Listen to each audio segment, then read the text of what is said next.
Hello friends, welcome to our channel. আজকে আমি তোমাদের সামনে যে টপিকটা নিয়ে এসেছি সেটা দেখো, আমি লিখেছি role of AI in finance profession and industry. তো এই টপিকটা নিয়ে বলাটা খুব ইম্পর্টেন্ট আজকের সময়ে, একটু সবারই জেনে রাখা দরকার। কেননা এই এআই বা আর্টিফিশিয়াল ইন্টেলিজেন্স এর কী রোল আছে ফিন্যান্স প্রফেশনে বা ওভারঅল ইন্ডাস্ট্রিতে, সেটা আজকে সবাইকারই জানার দরকার আছে। আমরা এটা লাইক করি বা না লাইক না করি, যাই হোক না কেন, এটা কিন্তু অলরেডি সিস্টেমে ইমপ্লিমেন্টেড হয়ে গেছে। অলরেডি ভেরিয়াস ফিল্ডে এর ওপরে কাজ হচ্ছে, এর সাহায্য নেওয়া হচ্ছে। তো সেই কারণে আমাদের এইটাকে নিয়েই এখন চলতে হবে। সেই কারণে একটু তো জেনে রাখার দরকারই আছে। তো আমি দেখো এখানে একটু জানো তোমরা আমি যেভাবে করে থাকি, তো আমি একটা ড্রয়িং করে জিনিসটাকে সহজ করে তুলে ধরার চেষ্টা করেছি। তো একটু সেটা নিয়ে আমি একটু ডিটেলসে বলছি, ঠিক আছে? তো ভিডিওটা লাস্ট অবধি যদি দেখো তাহলে আশা করি তোমাদের কাছে হেল্পফুল হবে। দেখো আমি এখানে দুটো দৃষ্টিভঙ্গি থেকে জিনিসটাকে এখানে বোঝানোর চেষ্টা করেছি। যদি একটা এআই ইমপ্লিমেন্টেড হয়, আর্টিফিশিয়াল ইন্টেলিজেন্স, তাহলে যারা ফিনান্স প্রফেশনে আছে, যারা চাকরি করছেন ফিনান্সের ওপরে, তাদের দিক থেকে কি সুবিধা আছে, আর ওভারঅল ইন্ডাস্ট্রির দিক থেকে কি সুবিধা আছে। মানে কেন এআইটা এত পপুলার হয়েছে, নিশ্চয়ই তো তার কোনো কারণ আছে। তো কি এর সুবিধা আছে, কি এর বেনিফিট আছে, বা এটার রোলটাই বা কী, সেটা আমি এখানে দুভাগে ভাগ করেছি। ফিনান্স প্রফেশনে যারা আছেন, যারা প্রফেশনাল, তাদের দিক থেকে কি রোল আছে, কি এটা তার কাজে লাগবে, অন্যদিকে ইন্ডাস্ট্রির অ্যাজ এ হোল কি কাজে লাগবে। তো দেখো, ফিনান্স প্রফেশনে যারা আছেন তারা যদি এআইটাকে অ্যাডপ্ট করে নেন, তাহলে এটা কি হবে, এটা তাদের এফিসিয়েন্সি বাড়াবে, তাদের অপরচুনিটি বাড়াবে এবং সর্বোপরি তাদের এমপ্লয়েবিলিটি বাড়াবে। অন্যদিকে ইন্ডাস্ট্রির কাছে এটা পপুলার কেন? কারণ এটা হোল ইন্ডাস্ট্রি, ট্রেড কমার্সকে একদম রেভলিউশনাইজ করে দিয়েছে। তো এই রেভলিউশনটা এআই এর মারফতে এসছে। তো কেন এই রেভলিউশন, কি কারণ তার, সেটা দেখো আমি এখানে পয়েন্ট করে করে লিখেছি। তো এই পয়েন্টে যাওয়ার আগে আমি এই সার্কেলটাকে একটু দেখাচ্ছি যে এই এআইটা কোন কোন ফিল্ডে মেনলি ইউজ হচ্ছে। যেমন ধরো ডেটা অ্যানালিসিসের কাছে এখানে মেনলি ফিনান্সিয়াল ডেটার কথাই বলা হচ্ছে। এমনিতে এআই তো সর্বোপরি সমস্ত সেক্টরে, সমস্ত টাইপ অফ বিজনেসে, সমস্ত নেচারের, সমস্ত ফিল্ডেই লাগছে। কিন্তু আমি যেহেতু এখানে ফিনান্স রিলেটেড ডিসকাশনটা করছি, সেই কারণে আমি ফিনান্সটাকে মাঝখানে রেখেই জিনিসটাকে অ্যানালাইজ করেছি। তো শুধু ফিনান্সিয়াল ডেটার কথা এখানে বলা হচ্ছে। প্রোগ্রামিং ল্যাঙ্গুয়েজের ক্ষেত্রে এআই ইউজ হচ্ছে এবং ফিনান্সিয়াল মডেলিংয়ের ক্ষেত্রে ইউজ হচ্ছে। আরও অনেক কিছু আছে, আমি মেন পয়েন্টসটাকেই এখানে পয়েন্ট আউট করেছি। তো এই ডেটা অ্যানালিসিস, প্রোগ্রামিং ল্যাঙ্গুয়েজ এবং ফিনান্সিয়াল মডেলিং, এই তিনটে কাজে এআই কিন্তু ব্যাপকভাবে ব্যবহার হচ্ছে। এবং এইটার সঙ্গে দেখো আমি এই দুটোকে কোরিলেট করেছি। এই ফিনান্স প্রফেশনালরা যদি এই কাজগুলো করেন বা এই কাজগুলোর সঙ্গে যুক্ত থাকেন এবং তিনি যদি এআইটাকে অ্যাডপ্ট করে নেন, এআইটা শিখে নেন, তাহলে তিনি এই কাজগুলো শিখে নিয়ে ইন্ডাস্ট্রিও এই কাজগুলোই চাইছে। তো এই কাজগুলো ফিনান্স প্রফেশনালরা যদি শিখে নেন, তাহলে ইন্ডাস্ট্রিকে তিনি এই সার্ভিসটা, এই আউটপুটটা দিতে পারবেন।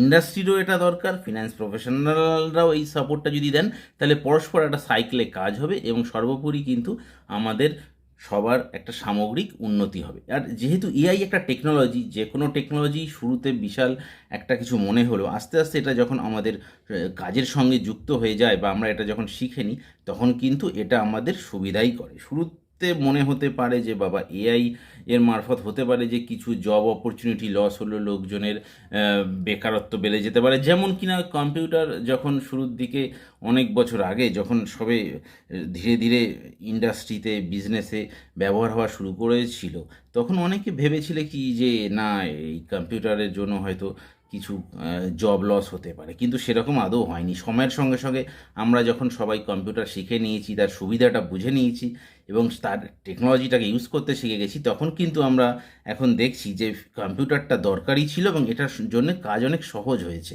তো মোদ্দা কথা হচ্ছে, এআইটা যদি আমরা শিখে নিতে পারি, আমাদেরই কাজে সুবিধা হবে, আমাদেরই এফিসিয়েন্সি বাড়বে এবং সেই সাপোর্টটা, সেই সার্ভিসটা আমরা আরও বেটার ইন্ডাস্ট্রিকে ঘুরিয়ে দিতে পারবো এবং ইন্ডাস্ট্রিরও তাতে সুবিধা হবে এবং তার জন্য ইন্ডাস্ট্রির কাছে ফিনান্স প্রফেশনালদের ভ্যালু আরও বাড়বে এবং আলটিমেটলি বাড়লে এমপ্লয়ীদের যে স্যালারি গ্রোথ, টোটাল ওভারঅল যে ইমপ্রুভমেন্ট, গ্রোথ অপরচুনিটি সেগুলোও বাড়বে। তো পুরো জিনিসটাই পরস্পর কিন্তু রিলেটেড।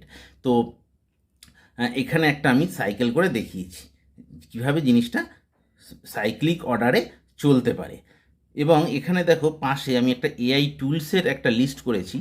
এই এআই টেকনোলজিটা মেনলি কোন কোন টুলস দিয়ে এখন মার্কেটে বেশি চলছে তার একটা আমি এখানে লিস্ট এখানে দিয়েছি। যেমন এআই টুলসের মধ্যে যেগুলো বেশি চলছে দেখো, digits.com, canopy, carbon HQ, chat GPT এবং M365 কোপাইলট। তো এর বাইরেও আরও অনেক কিছু আছে, আমি মেনলি যেগুলো মেন চলছে সেগুলোকে এখানে জট ডাউন করেছি। তো এই টুলসগুলো যদি শিখে নেওয়া যায় তাহলে ফিনান্স প্রফেশনদের কাছে কিন্তু এই সার্ভিসগুলো দেওয়ার ক্ষেত্রে, এবং এর বাইরেও অনেক কিছু আছে আমি বারবার বলছি, আমি শুধু মেনগুলোকে এখানে জট ডাউন করেছি, সেই সার্ভিসটা অ্যাডপ্ট করে নিলে, শিখে নিলে এবং সেটা যদি ইন্ডাস্ট্রিকে সেই সাপোর্ট সার্ভিসটা দিয়ে দেন তাহলে কিন্তু ইন্ডাস্ট্রিও এনরিচ হবে এবং ঘুরিয়ে প্রফেশনালরাও এনরিচ হবে। তো এবার যারা স্টুডেন্ট আছে তারাও ভালো করে শিখে নাও, তারা আগামী দিনে তারা প্রফেশনে আসবে। তো তাদের ক্ষেত্রেও কিন্তু এই অপরচুনিটিটা একটা পজিটিভ অপরচুনিটি হিসাবে যদি নিয়ে নাও তাহলে কিন্তু আলটিমেটলি আখিরে লাভই হবে। এবার দেখো এখানে আমি বাঁদিকে আমি একটা লিস্ট করেছি যে কেন এআইটা এত পপুলার হয়েছে, কী এর সুবিধা আছে যে এত কিছু ব্যাপারে এআই ইউজ হচ্ছে। দেখো আমি এখানে পয়েন্ট ওয়াইজ ডিসকাস করেছি, পয়েন্টগুলো জট ডাউন করেছি যাতে তোমাদের একটা হেডিং দেখে একটা আইডিয়া হয় কেন এআইটা পপুলার হয়েছে। আমি এখানে বেশি ডিটেলসে যাচ্ছি না কারণ ভিডিওটা অনেক লম্বা হয়ে যাবে। আমি জাস্ট তোমাদের একটা মোটামুটি ওভারঅল আইডিয়া দেওয়ার জন্য এখানে হেডিংগুলো জাস্ট জট ডাউন করেছি। দেখো ডিসিশন মেকিং এর কাজের ক্ষেত্রে এআই সুবিধা আছে, রিস্ক ম্যানেজমেন্টের ক্ষেত্রে এআই এর সুবিধা আছে, এবং ট্রেডিং অ্যালগোরিদম মানে স্টক মার্কেটে ব্যাকএন্ডে যে অ্যালগোরিদম লজিক কাজ করে, যে লজিকে কাজ হয় সেখানে এআই এর ইউজ আছে, এফেক্টিভ গভর্নেন্সের ক্ষেত্রে এআই এর ইউজ আছে, অটোমেশন এর ক্ষেত্রে এআই এর ইউজ আছে, মানে আগে যেটা ম্যানুয়াল হতো এখানে কিন্তু টোটালি অটোমেশনে চলে এআইটা। অ্যান্ড ফ্রড ডিটেকশনের ক্ষেত্রে, যে সিকিউরিটি ক্ষেত্রে, এই ফ্রড ডিটেকশনের ক্ষেত্রে কিন্তু এআই এর মানে ফাস্ট রোল প্লে করে। তারপরে দেখো ইমপ্রুভড কাস্টমার সার্ভিস, জানো এখন কাস্টমার সার্ভিসের জামানা, তো ইমপ্রুভ কাস্টমার সার্ভিস দিতে পারলে তো সেটা বিজনেস পক্ষে ওভারঅল ভালোই। তো এআই কিন্তু সেই ব্যাপারটাও দেখে নেয়, এআই পুরো ব্যাপারটাই দেখে নেয়। এখানে আমি কিন্তু মেনলি কিছু পয়েন্ট লিখেছি, এর বাইরেও কিন্তু অনেক পয়েন্টস আছে। সত্যি কথা বলতে এআই কিন্তু এই যে রেভলিউশন কথাটা এখানে লেখা হয়েছে এমনি এমনি লেখা হয়নি, it will revolutionise total industry as a whole. তারপরে দেখো লাস্টে আমি লিখেছি আরও কিছু, সেটা হচ্ছে analyse vast data in real time. AI এমনই একটা টেকনোলজি যেটা ভাস্ট ডেটা নিয়ে রিয়েল টাইমে অ্যানালাইজ করতে পারে। এবং লাস্ট আরও একটা পয়েন্ট লিখেছি দেখো, identification of potential investment opportunities. এইটা কিন্তু ম্যানুয়ালি হয়তো করতে একটা হিউম্যান ব্রেনের যে টাইম লাগবে, এআই টেকনোলজি কিন্তু এটা জাস্ট কয়েক ফ্র্যাকশন অফ সেকেন্ডে কিন্তু এটা করে দেবে। দিস ইজ দ্য মানে গুড মানে স্কোপ অ্যান্ড যাই বলো কি না একটা মানে দারুণ মানে পাওয়ার অফ দ্য এআই। তো এখানে আমি মোটামুটি একটা তোমাদের আইডিয়া দেওয়ার চেষ্টা করেছি, এর পরের ভিডিওতে আমি আরও বেশি ডিটেলসে দেব।